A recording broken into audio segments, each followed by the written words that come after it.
Man, Nipsey Hussle, man, that's my dear brother right there. Nipsey is he's a South Central legend.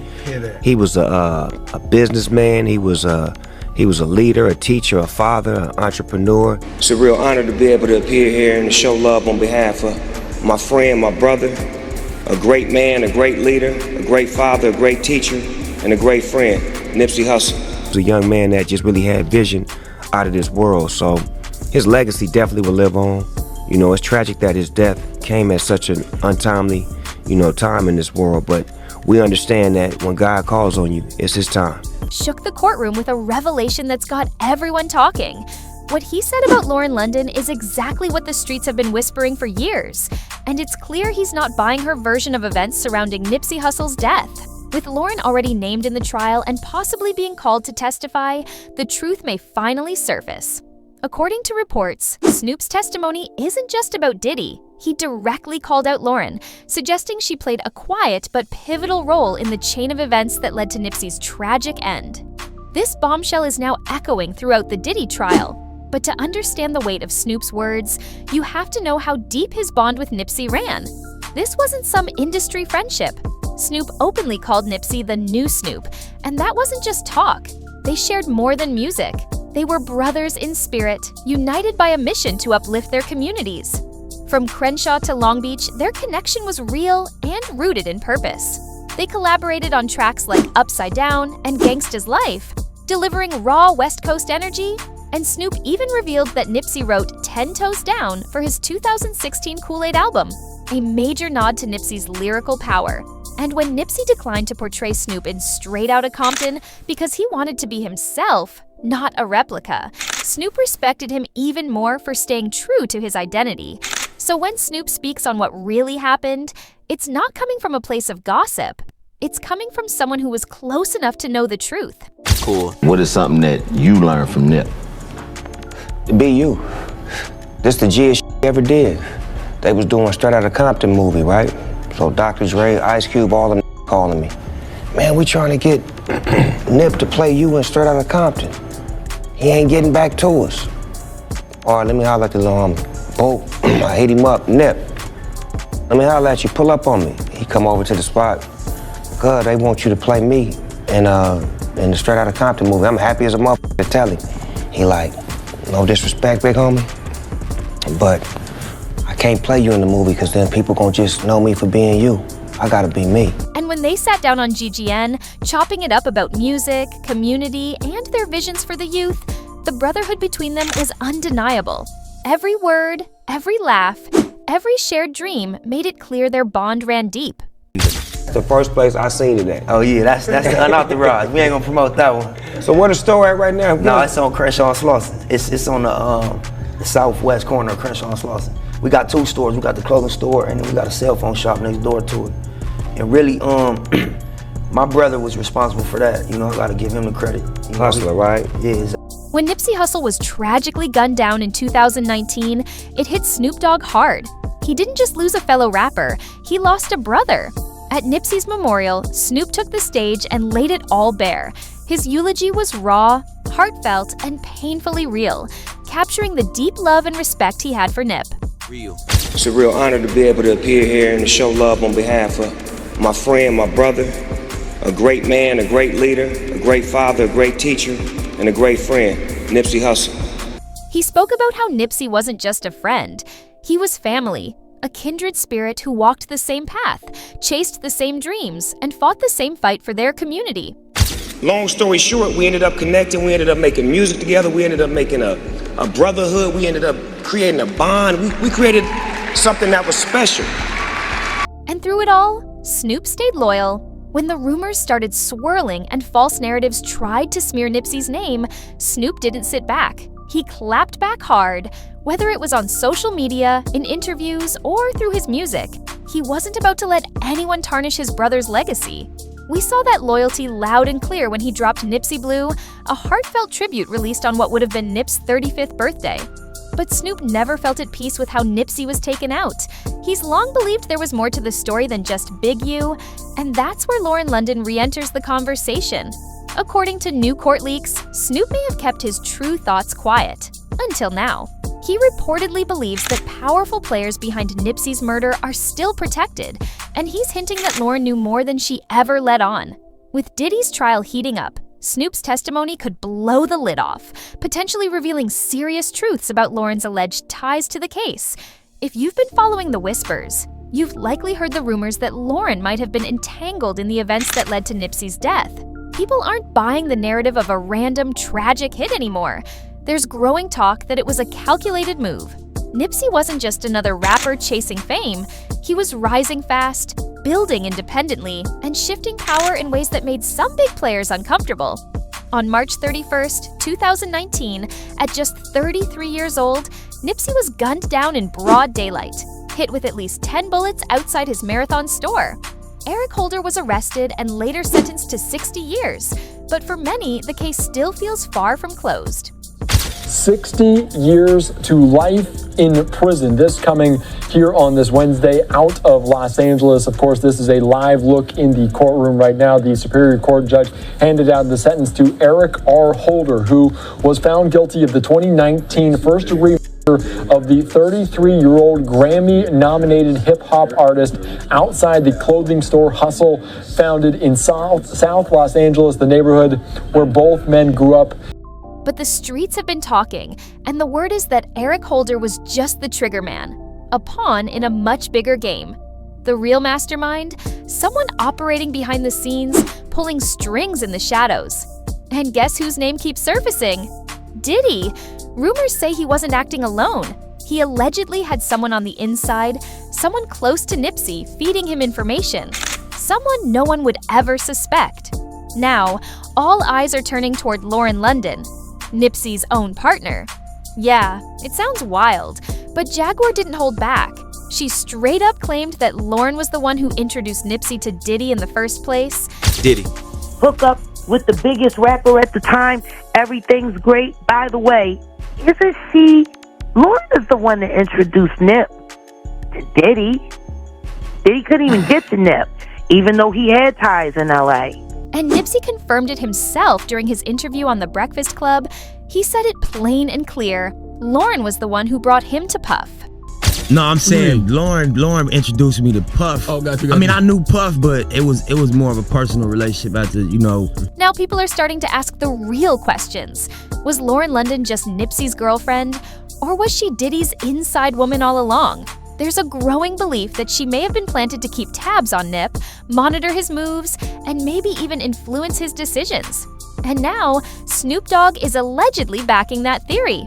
Reports suggest Snoop doesn't believe Nipsey's death was some random act of street violence or gang-related beef. He thinks it was deeper, more calculated, and that Lauren knows more than she's letting on. Snoop's been vocal about the connections, pointing out that the relationship between Diddy and Lauren seemed too close for comfort. Old photos have resurfaced, showing Lauren and Diddy looking unusually cozy, while Nipsey stands off to the side, almost like a third wheel. After Nipsey's death, Lauren did an interview with Angie Martinez, and that's where things got strange. She credited Diddy with helping her through the grief and even quoted something he told her. "Look, boo, you showed everybody how to hold a man down and love him. Now show them what it looks like when it all crumbles. That's your responsibility now." That wasn't just some casual line. It sounded like something deeper, layered with meaning and emotional weight. The fact that Diddy called her Boo, a nickname that was reportedly only used by Nipsey, raised a lot of eyebrows. Why would Diddy use such an intimate term tied to her relationship with Nip? And then there's the most unsettling part. Lauren admitted she went to a death seminar, a whole grief seminar, before Nipsey even passed. What are the odds of that? Who prepares for the loss of a partner before it happens? Unless they somehow knew it was coming. It gave people chills, especially since Diddy was accused of doing something eerily similar, buying a gold casket a full month before Kim Porter died. Coincidence? Or a pattern too suspicious to ignore? I went to a seminar about death. Okay, you have to tell. Well, you're Oh my just telling God. me this now. I know, yeah. Please share. Please share. Why? I have a friend. Why were you there, and what did you learn?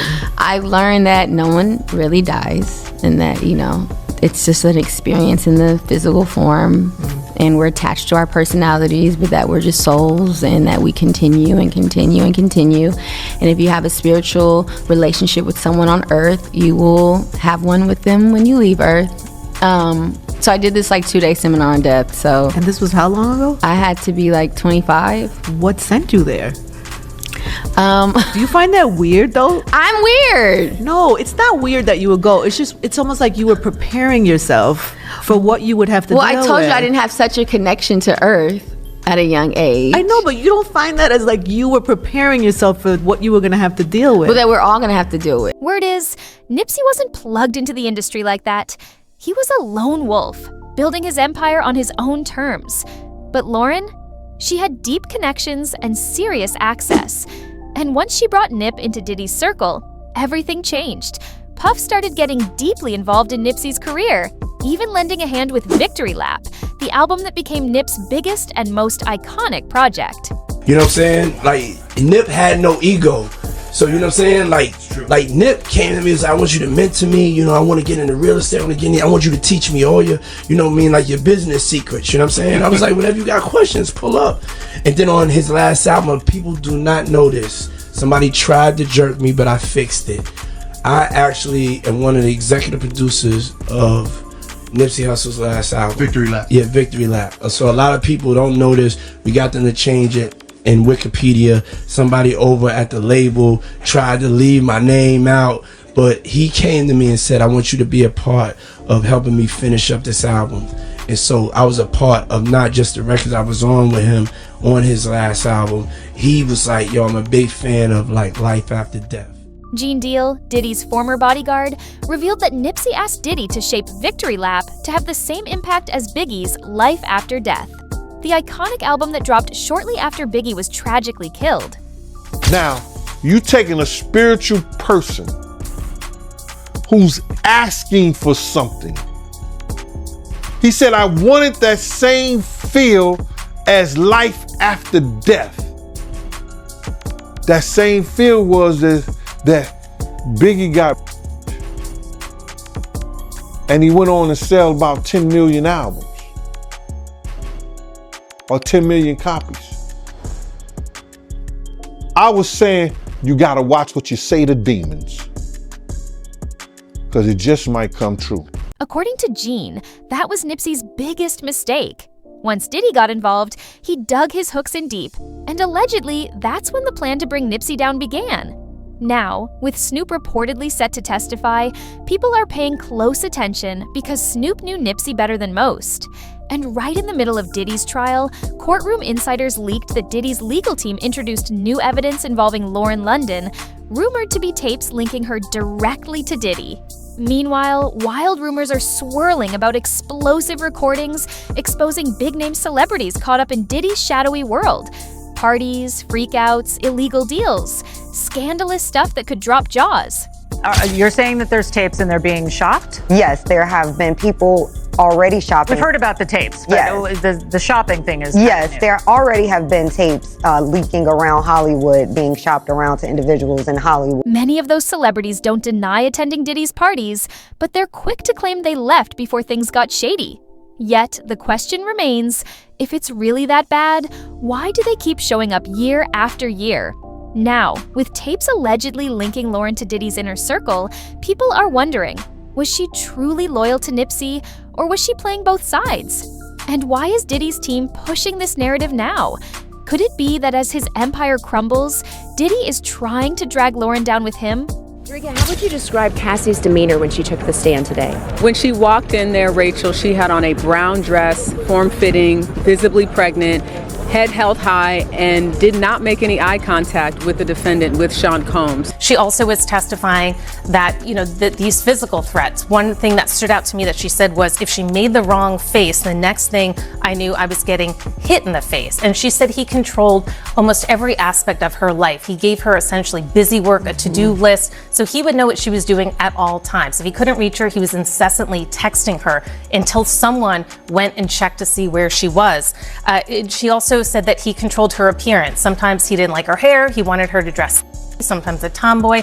He wanted her nails to be white, she testified, especially during the freak-offs. And one thing that she said she was concerned about was blackmail, because a lot of these freak-offs were recorded, and the big concern was hers that they could end up in the internet if somehow she did something to upset him. One online user wrote, "If Lauren betrayed Nipsey Hussle and the way he cared about her, I hope she goes to prison too."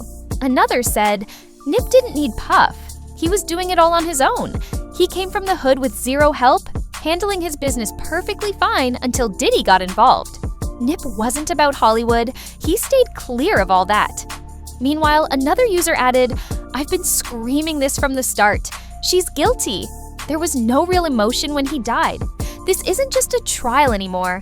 It's a messy game of power, loyalty, and betrayal." Now, with Snoop allegedly spilling secrets no one else would dare to share, this saga is far from over. The big question remains, did Lauren know more than she ever admitted? And why has she stayed so quiet while all of this unfolds? Drop your thoughts in the comments below, and if you thought this was wild, click the next video to dive even deeper into the drama surrounding your favorite stars.